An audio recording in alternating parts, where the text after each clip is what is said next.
जय हिंद दोस्तों। UK PSC tax and revenue inspector का फॉर्म शुरू हो चुका है।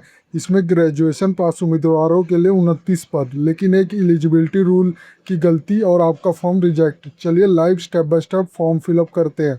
वीडियो को अंत तक जरूर देखें। ये आप देख सकते हैं, इसका ऑफिशियल नोटिफिकेशन है और इसका लिंक मैं वीडियो डिस्क्रिप्शन में भी दे दूंगा। सबसे पहले मैं आपको इसका रिक्वायरमेंट ओवरव्यू बता देता हूँ। इसके लिए मैं अपनी साइट जॉब सरकारी अपडेट डॉट इन पे आ जाता हूँ। यहाँ पे आप देख सकते हो ऑर्गेनाइजेशन नेम है Uttarakhand public service commission. Post name आपकी टैक्स और रेवेन्यू इंस्पेक्टर की। टोटल वैकेंसी इसमें 29 है। लास्ट डेट रहेगी आपकी 4 अगस्त 2026 रात के 12 बजे तक है। और मिनिमम क्वालिफिकेशन की बात करूँ तो ग्रेजुएशन पास होना चाहिए फ्रॉम रिकॉग्नाइज यूनिवर्सिटी से। अप्रोक्स जो इन हैंड सैलरी मिलती है 45 से 50 हज़ार पर मंथ मिलती है। सिलेक्शन प्रोसेस आपका रिटर्न एग्जाम होगा, जो ऑब्जेक्टिव टाइप क्वेश्चन आएंगे, ये ध्यान देना। ऑफिशियल पोर्टल आपका ये है। इसको स्क्रॉल नीचे करेंगे तो आप इसकी सारी डिटेल देख सकते हैं। इसकी एलिजिबिलिटी क्राइटेरिया से लेके इसके एग्ज़ाम सिलेबस तक सब कुछ मैंने मेंशन किया होता है, एक बार ज़रूर चेक कर लेना। यहाँ पे आप देख सकते हैं इंपॉर्टेंट लिंक दिया गया अप्लाई ऑनलाइन का। यहाँ पे अप्लाई नाउ पे क्लिक कर देना। आप देख सकते हो, आप इसके ऑफिशियल पोर्टल पे आ गए। ये लिस्ट देख सकते हो जो जो रिक्वायरमेंट करंटली चल रही है। यहाँ पे आप देख सकते हो direct requirement, advertisement number, tax and revenue inspector examination 2026। Total vacancy 29 है। स्टार्टिंग डेट और लास्ट डेट देख सकते हो। हम अप्लाई के बटन पर क्लिक कर देते हैं। यहाँ पे आप देख सकते हो, इसको स्क्रॉल नीचे करता हूँ तो requirement type, advertisement number, post name, total vacancy. अगर आपने एडवर्टाइजमेंट देखना है तो यहाँ से भी आप देख सकते हैं। यहाँ पे कुछ इंस्ट्रक्शन बोल रहा है तो ये ज़रूर पढ़ लेना। सबसे पहले हमारा रजिस्ट्रेशन प्रोसेस होगा, जिसमें हम पर्सनल डिटेल एंटर करेंगे। फिर स्टेप 2 में एजुकेशन और अदर डिटेल एंटर करेंगे। स्टेप 3 में हम अपलोड करेंगे फ़ोटो और सिग्नेचर। और स्टेप 4 में पेमेंट करेंगे। और लास्ट में हम अपना प्रिंट एप्लीकेशन कर लेंगे। इसको स्क्रॉल नीचे कर और ये सारी जानकारी एक बार ज़रूर पढ़ लेना। फिर मैं अप्लाई नाउ के बटन पे क्लिक कर देता हूँ। यहाँ पे देख सकते हो आप आगे रजिस्ट्रेशन फॉर्म पे बेसिक इन्फॉर्मेशन पे, जहाँ एस्ट्रिक का साइन होता है, ये मैंडेटरी है, ये ध्यान देना। सबसे पहले आपसे पर्सनल इन्फॉर्मेशन पूछ रहा है। यहाँ पे अपना नाम एंटर कर देना, जो भी आपका नाम है। फिर फादर या हस्बैंड नेम आपने एंटर कर दोगे, मदर नेम आपने एंटर कर देना। डेट ऑफ बर्थ अपना एंटर कर देना, जो भी आपका डेट ऑफ बर्थ है। जो भी आप एंटर करोगे उसके अकॉर्डिंग आपका एज इसमें शो करेगा। फिर आपने अपना जेंडर चूज़ कर लेना, मेल हो या फीमेल हो। फिर आपने मैरिटल स्टेटस बता देना, मैरिड हो या अनमैरिड हो। फिर आपसे पूछ रहा है नेशनैलिटी, आपकी नेशनैलिटी क्या है। अगर आप इंडियन हो तो इंडियन चेक रेडियो बटन पे क्लिक कर देना। अगर तिब्बतन रिफ्यूजी हो तो उस पर क्लिक कर देना। अगर पर्सन इंडियन ओरिजिन हो, migrate from Pakistan, in Burma, Sri Lanka and east Africa country, तो आप जिसकी भी नेशनैलिटी है आपकी, वो आप चूज़ कर लेना। फिर आपसे पूछ रहा है रिक्वायर्ड एलिजिबिलिटी, आवश्यक पात्रता। यहाँ पे आपसे पूछ रहा है कि निम्नलिखित विकल्प में से कम एक या सैनिक कल्याण बोर्ड में पंजीकरण भूतपूर्व सैनिक के विकल्प में हाथ चुनकर आवेदन करें। सबसे पहले पूछ रहा है is a name register in any district employment office located in Uttarakhand state में। अगर आपका कोई नाम रजिस्टर है ऑलरेडी डिस्ट्रिक्ट एम्प्लॉयमेंट ऑफिस में उत्तराखंड में, तो आप यस कर लोगे। और यहाँ रजिस्ट्रेशन नंबर एंटर करोगे, एम्प्लॉयमेंट ऑफिस डिस्ट्रिक्ट चूज़ कर लोगे, जो भी रहेगा आपका। डेट ऑफ रजिस्ट्रेशन क्या थी वो बताओगे। रजिस्ट्रेशन डेट वैलिड कब तक है वो आपने चूज़ कर लोगे। अगर नहीं है तो सिंपली नो पे क्लिक कर देना। फिर यहाँ पे पूछ रहा है आर यू एम्प्लॉयड, अगर आप कार्य कर रहे हो तो यस कर लेना। यहाँ पे अपना टाइप ऑफ ऑर्गेनाइजेशन चूज कर लेना, जैसे central government, central state corporation, other state corporation, other या उत्तराखंड स्टेट गवर्नमेंट, जो भी आप चूज़ कर लेना। और डेट ऑफ अप्लाइंग एनओसी आपने चूज़ कर लेना। अगर नहीं कर रहे काम तो सिंपली नो पे क्लिक करोगे तो रिमूव हो जाएगा। फिर यहाँ पूछ रहा है have you pass your high school and intermediate और any other equivalent exam from recognised institute situated in the state of Uttarakhand में। अगर आपने कभी पास किया 10th या +2 या यानी कोई रिकॉग्नाइज्ड इंस्टीट्यूशन के द्वारा आपने कोई भी एग्ज़ाम पास किया है इन उत्तराखंड में, तो आप यस कर लोगे। नहीं किया तो नो पे क्लिक कर दोगे। फिर पूछ रहा are you spouse or your parents regular employ of arm force paramilitary force serving in the state of Uttarakhand and whose service cannot transfer outside the Uttara state of Uttarakhand. अगर आपका कोई रिलेटिव काम कर रहा है पेरेंट्स से, आप सपोज जो उत्तराखंड से बाहर ट्रांसफ़र नहीं किया जा सकता, तो आप उसकी जानकारी दोगे येस या नो में। फिर आप पूछेगा are you spouse your parents regular employ of state government, semi government organization serving a regular basis of the state of Uttarakhand whose service cannot be transferred outside the state of Uttarakhand. जो अगर आपका parents या suppose काम कर रहे उसकी जानकारी दोगे। जिन जो गवर्नमेंट या सेमी गवर्नमेंट में काम कर रहे हैं उनका उत्तराखंड से बाहर ट्रांसफ़र नहीं किया जा सकता, तो आप उसकी जानकारी दोगे यस या नो में। फिर यहाँ पूछा are you spouse your parents regular employ of central government organisation working correctly Uttar Pradesh who serving can not be transferred outside the Uttarakhand. यहाँ पे जानकारी दे दोगे यस या नो में। फिर are you permanent resident of Uttarakhand but resident outside Uttarakhand for livelihood education purpose.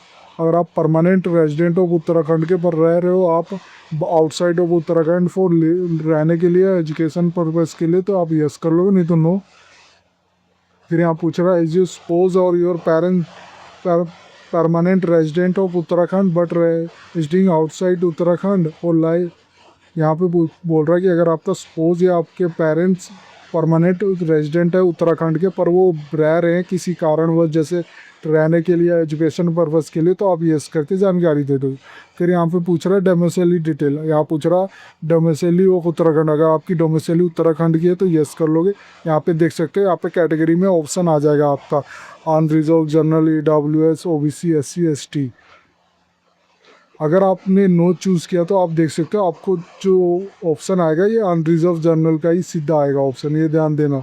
अगर आपकी डोमिसाइली उत्तराखंड की है तो आपसे पूछेगा कैटेगरी भी आप चूज़ करने का ऑप्शन दे रहा है, सब कैटेगरी डिटेल भी आप चूज़ कर सकते हो। जो PWD candidate, ex service man, do under skilled sportsman category भी अगर उत्तराखंड स्टेट से है तो वो भी ऑप्शन दे रहा। और डिपार्टमेंट ऑफ फ्रीडम फाइटर अगर सेनानी DF आश्रित है तो उसकी जानकारी भी देने को बोल रहा।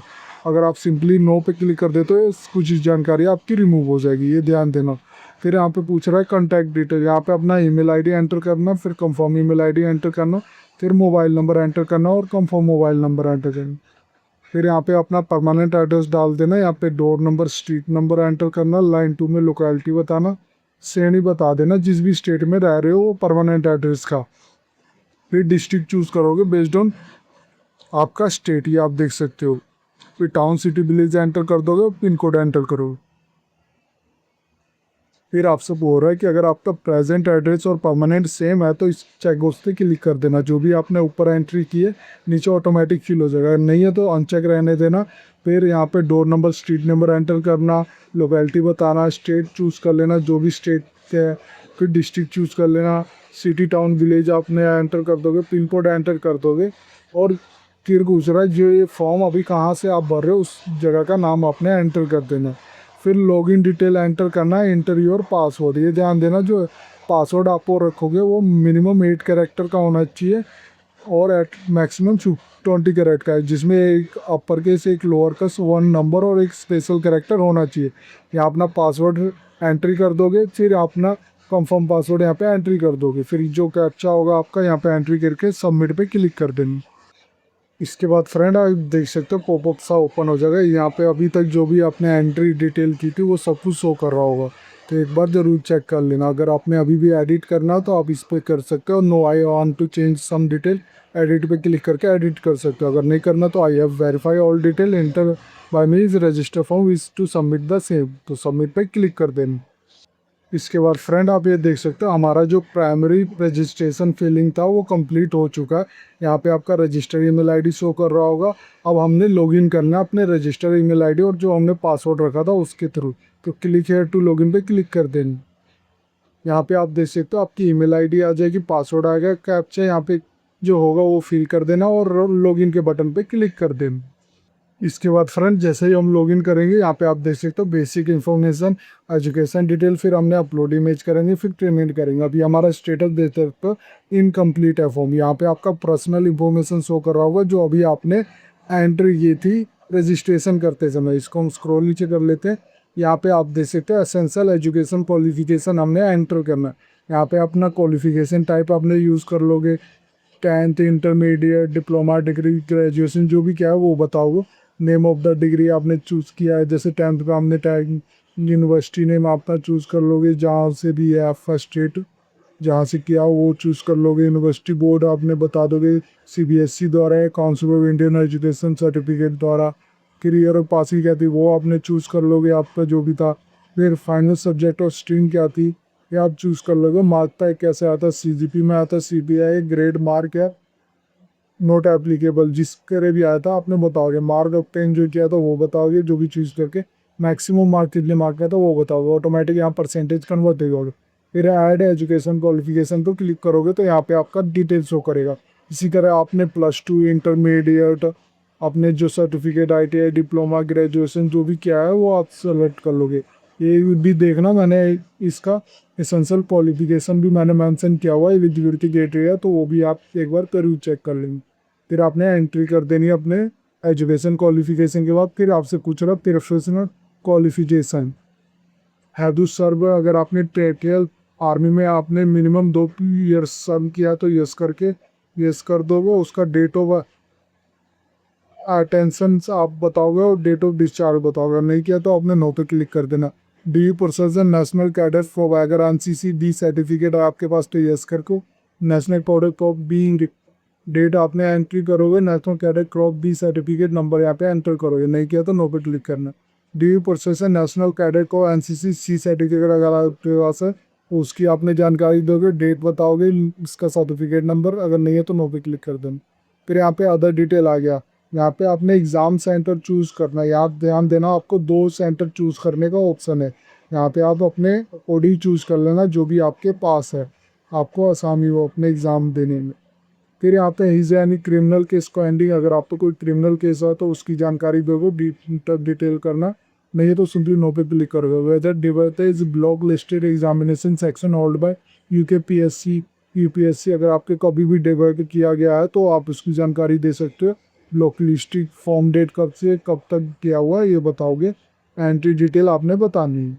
अगर नहीं किया तो सिंपली नो पे क्लिक कर देना। फिर आपने कैंडिडेट ID प्रूफ आपने एंटर कर देना। यहाँ पे जो भी चूज़ कर सकते हैं, यहाँ पे डिफरेंट ऑप्शन है, Aadhaar card, driving licence, bank password, voter ID card, तो आप चूज़ कर लेना और उसका अपने नंबर, अपने ID प्रमाण पत्र की संख्या यहाँ पे एंटर कर देना। फिर सबमिट पे क्लिक कर देना। इसके बाद फ्रेंड आप ये देख सकते हो अपलोड इमेजेस सेक्शन पे आ गए। यहाँ पे आप देख सकते हो हमने लेटेस्ट कलर फोटोग्राफ अपलोड करना विथ फ्रंट फेस होना चाहिए और सिग्नेचर हमने अपलोड करना है। ये आप देख सकते हो। अलाउ डायमेंशन की बात करूँ तो लेटेस्ट कलर फोटोग्राफ का डायमेंशन 150 विड्थ 200 हाइट होनी चाहिए पिक्सल, और सिग्नेचर के लिए 150 विड्थ और 100 हाइट होनी चाहिए पिक्सल। ये आप देख सकते हो। यहाँ पे आपने अपना पहले सबसे पहले अपना कलर फोटोग्राफ अपने अपलोड कर दोगे, फिर सिग्नेचर अपने अपलोड कर दोगे चूज फाइल करते हुए। एक चीज़ ध्यान देना, to upload photo and signature can he check again, कि अब एक बार अपलोड कर लोगे तो उसको चेक दोबारा कर लेना, उसके बाद कंटिन्यू पे क्लिक कर दें। इसके बाद फ्रेंड आप पेमेंट पेज पे आ जाओगे। यहाँ पे देख सकते हो मेक अ पेमेंट पे, यहाँ पे एप्लीकेशन फीस देख सकते हो। मेरे केस में मेरे को 150 रुपये है, प्रोसेसिंग फीस 16 रुपये .36 है। तो टोटल अमाउंट जो मुझे पेबल है 166.36 है।